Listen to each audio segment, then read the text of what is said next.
Raddir fatlaðs fólks. Við erum Andrea Björk, Elísabet Heiða, Nikolína Ósk og Sæunn Birta og við erum í hóp 6. Umfjöllun okkar snýr að diplómanámi fyrir fólk með þroskahömlun og í verkefninu styðjumst við meðal annars við umfjöllun frá Kastljósi og NPA miðstöðinni. Háskóli Íslands býður upp á nám fyrir fólk með þroskahömlun og er tekið inn í námið á hverju ári. Á heimasíðu Háskóla Íslands er hægt að nálgast upplýsingar um námið en þar kemur fram að námsleiðin sé sérsniðin að nemendum með þroskahömlun. Lagt er upp með að þeir nemendur sem stunda námið fái góðan undirbúning fyrir störf í til að mynda skólum, leikskólum, félagsmiðstöðvum og eða á öðrum vettvangi sem vekur áhuga hjá nemendum. Einnig kemur fram að tilgangur námsins sé að fólk með þroskahömlun er gefinn sá möguleiki að fullgilda samfélagsþátttöku sína. Námið er skipulagt í samræmi við yfirlýsta alþjóðlega stefnu hagsmunasamtaka fólks með þroskahömlun ásamt mannréttindasáttmála og stefnu Háskóla Íslands. Efnið vakti sérstakan áhuga hópsins vegna vaxandi fjölda tækifæra sem fatlað fólk öðlast en einnig finnst hópnum einkar mikilvægt að heyra þeirra skoðun á náminu, hvers vegna þau kusu að skrá sig í námið og hvaða langanir þau hafa í sambandi við nám og vinnu. Í myndbandi sem Menntavísindasvið Háskóla Íslands gaf út diplómanám fyrir fólk með þroskahömlun er rætt við 2 einstaklingar sem stunda námið, hana Unni Anítu og Ragnar Smárasson. Unni Anítu langar að starfa á frístundarheimili eftir námið og telur það nýtast sér vel og veita sér meiri vitneskju það sem hana langar að gera. Ragnari langar að starfa á bókasafni eftir námið en hann fór í námið því honum fannst þetta skemmtilegu kostur vegna skorts á hlutum til að gera eftir framhaldsskóla. Í viðtali við Kastljós sama nám er talað við Steinunni Ásu, Ólaf Snæ og Unnur Aníta kemur aftur fram. Unnur og Steinunn tala báðar hvað þeim þykir gott að námið sé ekki aðeins stundað með fötluðum einstaklingum, heldur eru þær einnig í tímum með ófötluðum einstaklingum og taka fram muninn á uppsetningu námsins með við fyrrum reynslu í skóla. Allir viðmælendur tjá að mestu jákvæða hluti þá menntun sem þau eru að fá. Þau hafa gaman að náminu sem og félagslega umhverfinu sem háskólinn hefur upp á að bjóða. Steinunn tekur fram að þetta veki umhugsun hvað fatlað fólk er að gera og hún vill að fatlað fólk fái tækifæri til þess að sýna hvað þau eru færi sem og tækifæri til að gera það sem þau vilja þegar kemur að menntun og atvinnu. Verið er að vekja athygli á því hvaða valmöguleikar standa fötluðum einstaklingum til boða eftir framhaldsskóla sem og skortinum á þeim.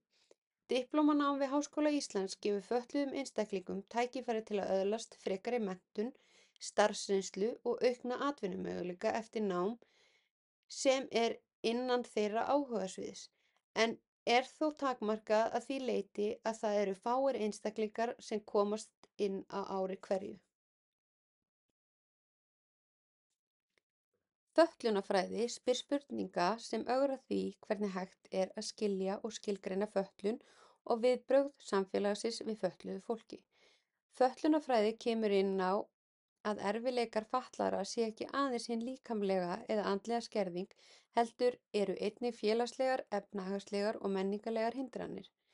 Félagsráðgjöf snýst að vinna að lausn félagslegra og persónulegra vandamála og sporna við félagslegu ranglæti. Með auknum valmöguleikum í námi og atvinnu fyrir fatlað fólk er verið að ögra þeirri ríkjandi orðræðu sem samfélagið á til að hafa þegar kemur að fötluðum einstaklingum, sem og berjast fyrir réttindum þeirra til að fá sömu tækifæri og ófatlaðir einstaklingar og stunda fulla þátttöku í samfélaginu. Vandinn er almennur skortur á valmöguleikum sem fötluðum einstaklingum stendur til boða eftir framhaldsskóla. Hægt er að gera ráð fyrir þröngri sýn í samfélaginu gagnvart fötluðum einstaklingum og færni þeirra til þátttöku og að þess vegna sé þessi skortur á valmöguleikum. Vandinn við diplómanámi á þessum tíma er að það hafi aðeins verið tilraunastarfsemi og hversu fáir nemendur komust inn í námið. Talað er fatlað fólk en fötlun er almennt skilgreind sem frávik út frá líkamlegri eða andlegri skerðingu. Þroskahömlun er andleg skerðing sem einkennist sem frávik í vitsmunaþroska og aðlögunarfærni. Við teljum það skipta gríðarlegu máli að fatlaðir einstaklingar fái sömu tækifæri og ófatlaðir einstaklingar. Fötlun er víðtækt hugtak og er mismikil hjá hverjum og einum. Margir fatlaðir einstaklingar eru fullfærir að sinna námi sem og atvinnu og þeir sem þurfa frekari aðstoð með það geta haft persónulega aðstoðarmenn með sér. Vissulega eru einnig fatlaðir einstaklingar sem eru ekki færir en það þýðir ekki að það eigi að alhæfa það að allir fatlaðir einstaklingar séu ófærir og þar með svipta þeim tækifærum og réttindum til þátttöku í samfélaginu. Hægt er að koma til móts við alla og mikilvægt að vinna með og að því að fatlað fólk fái að taka þátt í samfélaginu eftir þeirra bestu getu. Þær hugmyndir sem eru ríkjandi í viðtölunum eru helst þær sem snúa að réttindum þeirra til samfélagslegra þátttöku sem opna dyr fyrir ýmis tækifæri. Þetta er það að fatlað fólk eigi rétt á fjölbreyttum atvinnutækifærum líkt og allir aðrir samfélagsþegnar og mikilvægt er að þau fái tækifæri til þess að komast út á vinnumarkaðinn og öðlast menntun ef það er það sem þau vilja og leitast eftir. Þetta eykur líkur á að þau geti farið að vinna við það sem þau hafa áhuga á, efli til að mynda félagslegt stuðningsnet, samfélagslega þátttöku sem og eigið sjálfstæði. Í viðtölunum má sjá bersýnilega að einstaklingarnir höfðu mikinn áhuga á náminu sem veitti þeim tækifæri á að fá vinnu sem þau höfðu áhuga á eins og á bókasafni eða leikskóla. Ýmis hugtök er hægt að tengja við viðtölum við einstaklingana en þau eru til dæmis fordómar eða stigma. Þeim lýst á nokkra vegu, til dæmis sem eiginleiki sem dregur úr manneskju í augum annarra, þá er því að vera heil og venjuleg í því að vera spillt eða óhrein.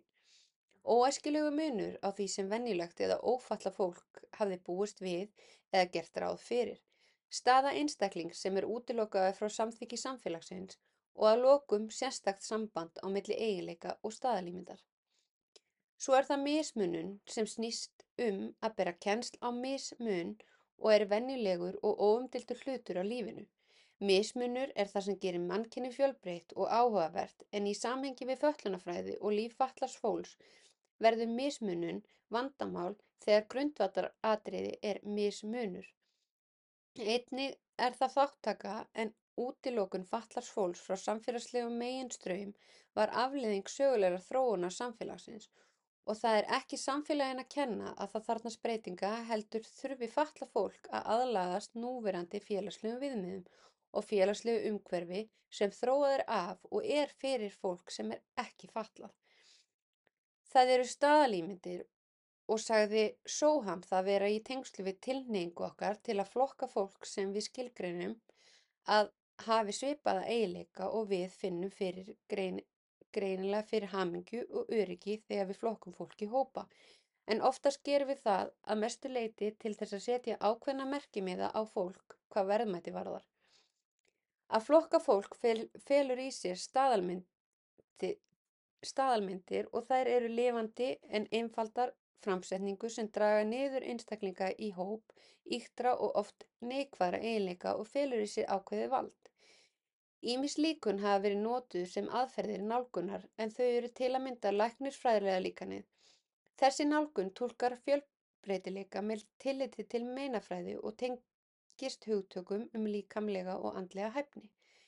Davies hélt því fram að hugmyndin það sem er eðlilegt hefur skapað vandamál hvað fötlun varðar og leitt til sjúkdómsvæðingar óhefðbundinna líkama. Líkanið byggir á því viðhorfi sem skilgreinir fötlun sem líkamlega óhæfni eða eitthvað óeðlilegt. Þar að auki er talað félagslegt líkan sem lítur á fötlun sem afurð efnislegra lífsskilyrða og tilteknum félagslegum og sögulegum tímapunkti. Einkum endurskipulagningu atvinnulífs sem átti sér stað með iðnbyltingunni. Þetta líkan var ein af nokkrum tilraunum til þess að útskýra fötlun út frá félagslegum ferlum og uppbyggingu. Í þessu líkani var fötlun endurhugsuð ekki sem einstaklings- eða persónulegt vandamál heldur félagslegt skipulagsmál. Jákvæða líkanið skorar á ákveðna nálgun á fötlun með því að fullyrða að fyrir marga fatlaða einstaklinga sé fötlun litin jákvæðum augum og hugmyndin að fatlað fólk vilji ekki sömu samfélagslegu viðmið ófatlaðs fólks eru í sjálfu sér áskorun. Ákveðnar kenningar er hægt að tengja við þetta efni en þær geta til dæmis verið táknræn samskiptahyggja Goffmans en hann taldi að fordómar hefðu sérstaka þýðingu fyrir fötlun og hélt því fram að ákveðnir eiginleikar, þar á meðal skerðingar, afmyndanir og líkamleg eða sálræn frávik, væru túlkaðar sem merki skemmda sjálfsmynd.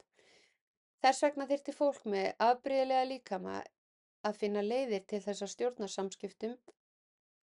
Siðmenningarferlið sem Elías lagði til náði hann með nálgun sinni að rekja vaxandi mikilvægi félagsmótunar líkamans sem fól í sér að fela náttúruleg hlutverk og vaxandi mikilvægi félagslegra viðurkenndra hegðunarviðmiða. Ein af afleiðingunum var að tilfinningar og hvatir komu innan frá einstaklingum frekar en á milli einstaklinga og þetta virtist útskýra reynslu fatlaðs fólks. Þessar kenningar, hugtök og nálganir tengjast efninu á þann hátt að einstaklingarnir í viðtölunum sýna fram á virka samfélagslega þátttöku og vilja og nýtingu á réttindum sínum til atvinnu og menntunar þrátt fyrir mögulega samfélagslega fordóma í þeirra garð og líta þau björtum og jákvæðum augum á tækifæri sín sem þau hafa fyrir hendi.